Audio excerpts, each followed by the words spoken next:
Paper लेके आ चुका हूँ। ये जितने भी इसमें के क्वेश्चन है बहुत ही महत्वपूर्ण साबित होंगे, क्योंकि जो मॉडल पेपर में क्रिएट किया हुआ हूँ पिछले 2 साल के जितने भी विश्वविद्यालय आपके यूपी में है, सभी विश्वविद्यालय के पेपर को जो है मैंने एनालाइज किया है, और उसी के आधार पर जो आपके पिछले 2 साल में सभी विश्वविद्यालय में आपके ज़्यादा बार क्वेश्चन रिपीट हुए हैं, या फिर कह सकते हो जो रिपीटेड क्वेश्चन थे, इन सभी क्वेश्चनों को उठाकर एक ये जो है न्यू मॉडल पेपर तैयार किया हुआ हूँ, जिसकी इस बार सबसे ज़्यादा पूछे जाने की संभावना है इन सभी प्रश्नों की। इसलिए सभी प्रश्नों को जरूर तैयार करके ही आपको अपना एग्जाम देने जाना है। हमारी क्लास थोड़ी सी लेट रहती है, लेकिन प्रॉपर जो है रिसर्च के बाद ही हम कोई क्लास कराते हैं, क्योंकि हमारे जितने भी इंपॉर्टेंट क्वेश्चन हो चाहे मॉडल पेपर हो, उसमें से मोस्टली क्वेश्चन आपको अपने एग्जाम में देखने को मिलते हैं। इसीलिए हमारी क्लास थोड़ी सी लेट हमेशा आती है, लेकिन बहुत ही एग्जाम के लिए महत्वपूर्ण आपकी रहती है सारी की सारी क्लासें हमारी। ठीक है, चलेगा। आज की क्लास के माध्यम से जो है मॉडल पेपर पर हम चर्चा करेंगे। मॉडल पेपर क्वेश्चन पेपर पे आपका केमिस्ट्री का आपका मॉडल पेपर, मैंने आपके सभी मॉडल पेपर, चाहे आपका बॉटनी का रहा हो या फिर आपका जूलॉजी का रहा हो या फिर आपके फिजिक्स केमिस्ट्री मैथ का रहा हो, मैंने सारे मॉडल पेपर जो है ऑलरेडी मैंने प्रोवाइड कर दिया है, यानी वीडियो बनाकर अपलोड कर दिया है। साथ में जो है इंपॉर्टेंट क्वेश्चंस का भी वीडियो मैंने प्रोवाइड कर दिया है। सारे वीडियो को प्ले लिस्ट में मिलेंगे, आप जाकर चैनल मेरे प्ले लिस्ट में देख सकते हो। फिर प्ले लिस्ट का लिंक मैं जो है डिस्क्रिप्शन में दे दूंगा, आप जाकर जो है कैसे पूरे जो है जितने भी अपना चाहे पीसीएम से अपना कर रहे हो आप जो है बीएससी, ठीक है, या फिर जो है फिजिक्स केमिस्ट्री मैथ ले रखे हो, सारी आप जाकर जो अपनी एग्जाम की तैयारी को बेहतर कर सकते हो मॉडल पेपर और इंपॉर्टेंट क्वेश्चंस के माध्यम से। जरूर जाके सारे वीडियो आप जरूर वॉच कीजिएगा। और इसमें एक आपको पेपर देना रहता है जो आपका कंपलसरी का पेपर होता है, जो आपका एमसीक्यू आपका पेपर कराया जाता है सभी विश्वविद्यालय में। आपके बीए बीएससी बीकॉम कॉमन आपका जो पेपर होता है, ठीक है, उसके आपके नंबर नहीं जुड़ते, लेकिन आपको उसमें पास होना अनिवार्य रहता है, क्योंकि कंपलसरी का आपका पेपर ही होता है। तो उसकी क्लासेज जो मैंने चैप्टर वाइज जो है इसी चैनल पर मैंने करा दी हैं। आप जाकर उसकी चैप्टर वाइज भी क्लासेज ले सकते हैं। बहुत सारे उसमें पेपर भी आपको मिलेंगे, क्योंकि मैंने काफ़ी विश्वविद्यालय के पिछले साल के पेपर को मैंने आंसर की प्रोवाइड किया था। बहुत सारे विश्वविद्यालय के मैंने पेपर भी सॉल्व करा रखा है, आप जाकर उसको भी जरूर वॉच कीजिएगा। आपको थर्ड सेमेस्टर आपको जो पढ़ना रहता है आपका ह्यूमन वैल्यूज जो है एनवायरमेंटल स्टडीज का आपको पेपर देना रहता है, सारी मैंने क्लासेज उसकी कंप्लीट करा दी है, जाकर जरूर वॉच कीजिएगा। चलिएगा, आज की क्लास के माध्यम से केमिस्ट्री के जो है मॉडल पेपर क्वेश्चन पेपर जो हम चर्चा करेंगे। तो सबसे पहले आपको करना क्या है, सबसे पहले आपको जो है पेपर आपको नेम देख लेना है। यदि पेपर का नेम सेम लगता है आपके भी विश्वविद्यालय में, तो सभी विश्वविद्यालय के लिए बहुत ही महत्वपूर्ण साबित होगा, चाहे यूपी हो या फिर बिहार हो फिर उत्तराखंड हो, तो सभी विश्वविद्यालय के लिए यही महत्वपूर्ण प्रश्न रहेंगे। ठीक है, तो इसका पेपर का आपको नेम देख लेना है। पेपर के नेम के हम बात करते हैं, आपको केमिकल, आपको इसमें डायनेमिक्स एंड जो है कोऑर्डिनेशन केमिस्ट्री आपको पढ़ना रहेगा। ठीक है, ये पेपर का नेम देख लेना। पेपर का टाइटल आपका यही है। क्वेश्चन बहुत ही महत्वपूर्ण साबित होंगे सभी विश्वविद्यालय के लिए। पेपर आपका इसी प्रकार का आपका आने वाला है सभी विश्वविद्यालय का। आपका जो 2 घंटा आपका समय दिया जाएगा करने को। 75 नंबर का आपका पेपर आएगा। और आपका यूपी के एक सिद्धार्थ विश्वविद्यालय जिसमें आपका 50 नंबर का ही क्वेश्चन पेपर आता है इस विश्वविद्यालय में, और जितने भी विश्वविद्यालय सभी में 75 नंबर का ही पेपर आएगा। क्वेश्चन पेपर ही जितने नंबर का है, लेकिन पेपर का 3 खंडों में आएगा, और यही क्वेश्चन आपको देखने को मिलने वाले हैं। ठीक है, चलेगा। सबसे पहले मैं सेक्शन ए के प्रश्नों को सॉल्व करूंगा, या फिर कह सकते हैं इसको जो है एनालाइज करूंगा कि कौन कौन से प्रश्न जो ज़्यादा बार रिपीट हुए हैं सभी विश्वविद्यालय में। तो इसमें टोटल आपके 10 प्रश्न आपके सेक्शन ए में पूछे गए हैं, लेकिन सेक्शन ए की खासियत ये रहती है इसमें चाहे 5 प्रश्न पूछे या फिर 10 क्वेश्चन पूछे जाएँ, इसमें सभी प्रश्न आपको अटेम्प्ट करना रहता है, क्योंकि अटेम्प्ट ऑल क्वेश्चन, इसमें कोई भी प्रश्न आपको एक्स्ट्रा नहीं मिलता है। और सेक्शन आपका बी हो गया और सेक्शन आपका सी हो गया, इन दोनों जो है सेक्शनों में आपके एक्स्ट्रा प्रश्न आपके रहते हैं। ठीक है, तो उसमें आपको हेल्प भी मिल जाती है, आप आसानी से जो है जो आपको पता आप कर सकते हैं। लेकिन सेक्शन जो ए होता है इसमें कोई भी एक्स्ट्रा प्रश्न आपका नहीं रहता, जितने दे रहते हैं आपको उतने करने ही रहते हैं। आपको जो प्रश्न आपको पहले पता है, चाहे आपका सेक्शन ए का हो या फिर सेक्शन बी का हो या फिर सेक्शन सी का हो, तो उन प्रश्नों को आप पहले कीजिएगा। ठीक है, और जो आपको नहीं पता है 1-2 प्रश्न रह जाती, तो यदि आपके पास समय बचता है तो उनको भी बना कर आइएगा। इससे एक फायदा यह होता है कि एग्जामिनर जब भी कॉपी आपकी चेक करेगा तो शुरुआत के यदि आपके मोस्टली क्वेश्चन यदि आपने सही लिखा है, हेडिंग छोड़ छोड़ कर बहुत ही विजुअल लिखा है, एकदम सही लिखा है, तो एग्जामिनर आपको लास्ट में जो है उसके भी नंबर दे देगा, क्योंकि एग्जामिनर पूर्णतया जो है आपकी कॉपी नहीं पढ़ता है, क्योंकि उसको भी कॉपी चेक करनी रहती है, उसको भी रुपया लेना रहता है कॉपी के। ठीक है, तो उसको भी बहुत सारी कापियाँ चेक करनी जांचना रहता है, इसलिए बहुत ही तीव्र गति से वो भी जांचता है कापियाँ। इसीलिए आप जो भी क्वेश्चन आपको नहीं पता है उनको जो है लास्ट में बनाकर कीजिएगा, और शुरुआत में जो आपको पता नहीं उनको मत कीजिएगा, नहीं तो आपको एग्जामिनर बहुत ही बारीकी से चेक करेगा, आपको नंबर भी कम देगा। ठीक है, चलेगा। तो सेक्शन ए के हम प्रश्नों की बात करें तो इसमें सारे आपके वेरी शॉर्ट आंसर क्वेश्चन रहेंगे। इसका जो पहला क्वेश्चन आपका दिया हुआ है कि आपका जो रेट ऑफ रिएक्शन क्या होता है, जिसको हम अभिक्रिया की दर कहते हैं। अभिक्रिया की दर, अभिक्रिया की कोड, इस तरह से क्वेश्चन एग्जाम में फंसते हैं, तो इसको तैयार कर लीजिएगा। शॉर्ट नोट में मिलेगा क्वेश्चन इसी प्रकार का। अगला क्वेश्चन देखो कि द्रव अनुपाती क्रिया का नियम क्या होता है, इसको हम लॉ ऑफ मास एक्शन कहते हैं। क्वेश्चन ये भी महत्वपूर्ण है। अगला क्वेश्चन भी आपका दिया कि केमिकल आपका इक्विलिब्रियम क्या होता है, जिसको हम रासायनिक साम्य कहते हैं। ये क्वेश्चन एग्जाम में पिछले 2-3 सालों से प्रॉपर रिपीट हुआ, इसको भी तैयार कर लीजिएगा। ये सारे क्वेश्चन आपको शॉर्ट नोट में मिलेंगे, ठीक है। क्लासेस आपका क्लेपरान जो है इक्वेशन जो होती है, ये समीकरण क्या होती है, इसको आपको लिखना पड़ेगा। महत्वपूर्ण प्रश्न ये भी आपका है। What is the degree of freedom क्या है, जिसे जो है हम स्वतंत्रता की कोड कहते हैं। क्वेश्चन ये भी महत्वपूर्ण, आपके शॉर्ट नोट में ये भी क्वेश्चन आपको मिलेगा देखने को चलेगा। अगला क्वेश्चन भी आपका दिया कि डिफाइन द आइडियल एंड जो है आइडियल गैस, आपका जो है वास्तविक और जो है और आदर्श गैस, ये जो है ये गैसें क्या होती हैं, इन दोनों के बीच में जो है डिफरेंट भी पूछ लेता है, इन दोनों के बीच में अंतर क्या होता है, ये भी एग्जाम में पूछा है पिछले साल। एक जो है आपके पीर बहादुर सिंह पूर्वांचल विश्वविद्यालय में, इसके बीच में दोनों में अंतर पूछा है। क्वेश्चन एग्जाम में अंतर भी पूछ सकता है, दोनों की डिफिनेशन आपको पता होनी चाहिए। आप जो है यदि डिफिनेशन भी यदि आप हाइडिंग छोड़कर लिख देते हो अलग अलग, तो तब भी आपको एग्जाम में पूरे नंबर दे देगा, कोई भी नंबर आपका कटेगा नहीं, ठीक है। लेकिन इसकी डिफिनेशन आपको सही से आनी चाहिए चलेगा। इसमें के जितने भी क्वेश्चन है बहुत ही महत्वपूर्ण है।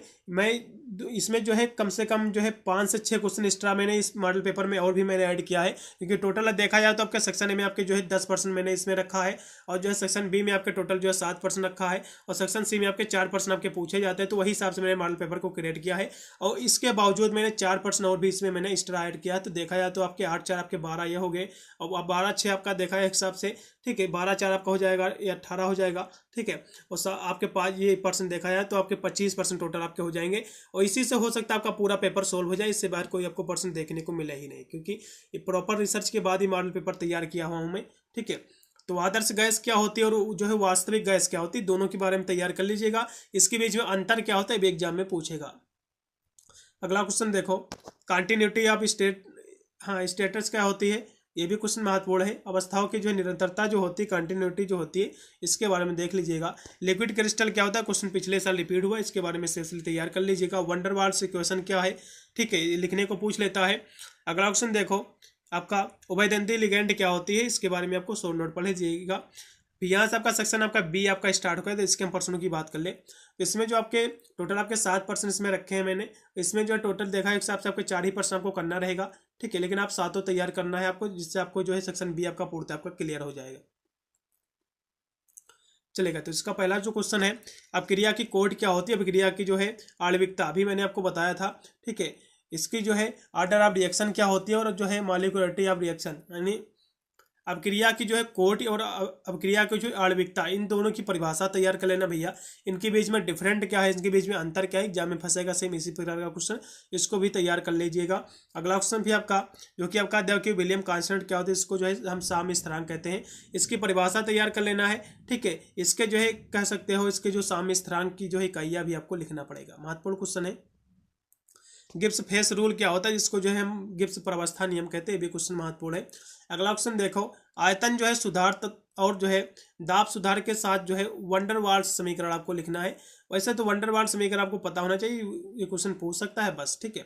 अगला देखो कि आपका D1 से लेकर जो है D1 और जो है D9 जो है अवस्थाओं के जो है आर्गन ऊर्जा का स्तर आपको चर्चा करना है, क्वेश्चन महत्वपूर्ण है, हो सकता है देखने को मिले ये भी। फिर यहाँ से आपको जो है लिगेंड्स क्या होता है, लिगेंड्स का जो है क्लासिफिकेशन एग्जाम में पूछ लेता है, इसका वर्गीकरण। तो लिगेंड्स होता क्या है, क्वेश्चन एग्जाम में फंसेगा 7%, इसको तैयार कर लीजिएगा। जॉन टेलर इफेक्ट क्या होता है, एक बार पढ़ लीजिएगा, आएगा तो लिख दीजिएगा। यहाँ से आपका सेक्शन सी आपका स्टार्ट हो गया, तो इसके हम प्रश्नों की बात करें तो इसमें टोटल आपके 4% आपके दिए हुए हैं, ठीक है। जिसमें से आपको देखा जाए तो आपको भी जो है 2% आपको करना रहता है, लेकिन आप 4% आप तैयार कीजिएगा, जिससे आपका सेक्शन सी भी आपका क्लियर हो जाए। तो इसका जो पहला क्वेश्चन आपका दिया हुआ है, जो कि है यहाँ से कि discuss the transition state theory of reaction rates, यानी जो है संक्रमण अवस्था सिद्धांत के जो है अभिक्रिया दर की जो है आपको व्याख्या करना, क्वेश्चन महत्वपूर्ण है, एक बार देख लीजिएगा। अगला देखो, लासा तेलिया का नियम आपको ये फंसेगा एग्जाम में, ठीक है। इसके प्रभावित करने वाले कारक क्या हो सकता है पूछ ले, लेकिन इसका नियम क्या होता है आपको पता होना चाहिए, इसका प्रिंसिपल क्या है। अगला देखो, जो क्वेश्चन महत्वपूर्ण है, एक्सप्लेन द आपका phase diagram of water system, ये क्वेश्चन फंसेगा, इसको 7% 100 वाली कैटेगरी में रखो, इन लॉन्ग में क्वेश्चन आपका फंसेगा। एलएस कॉपलिंग क्या होता है, बहुत ही महत्वपूर्ण है, रिपीटेड क्वेश्चन है, इसको भी आपको मिस नहीं करना, इसको भी तैयार कर लेना, मोस्ट इंपोर्टेंट क्वेश्चन है ये भी आपका। चलिएगा, ये आपका पेपर हो गया। यहाँ से फिर कुछ मैंने जो है आपके एक्स्ट्रा पर्सन ऐड किया, जैसा कि आपका वेग स्थिरांक क्या होता है, आपका रेट कांस्टेंट क्या होती है, ठीक है। और जो है शून्य कोड की अपक्रिया का वेग, स्थिरांक और मात्रक आपको लिखना है। शून्य कोड की अपक्रिया, ठीक है, प्रथम कोड की अपक्रिया और आपकी जो है सेकंड यानी द्वितीय कोड की अपक्रिया, ये तीन अपक्रिया आपकी सिलेबस में है। तीनों अपक्रिया तैयार कर लो। इसका जो है वेग, स्थिरांक, इसके मात्रक आपको कम से कम पता ही होना चाहिए, एग्जाम में फंसेगा, ठीक है। तीनों अपक्रिया आपको तैयार करना है, शून्य कोड की अपक्रिया, प्रथम कोड की अपक्रिया और जो है आपकी द्वितीय कोड की अपक्रिया। ज़्यादा कोई कठिन नहीं है, आप जो है हाई स्कूल इंटर में भी आपने पढ़ा होगा, कोई ज़्यादा कठिन नहीं है।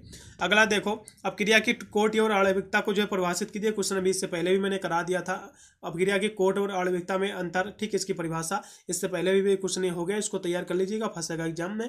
अगला देखो कि साम्य स्थिरांक और जो है द्रव्यमान सक्रियता का जो आपको नियम देना है, क्वेश्चन महत्वपूर्ण है। ये क्वेश्चन इससे पहले भी अभी मैंने आपको करा दिया है, इसको भी तैयार कर लीजिएगा।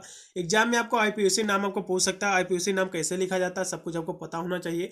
कुछ आपको एक दो आपको दे देगा कि आईपीयूसी का नाम लिखे, तो आपको आईपीयूसी आपको नाम लिखना आपको पता होना चाहिए, ठीक है, चलेगा।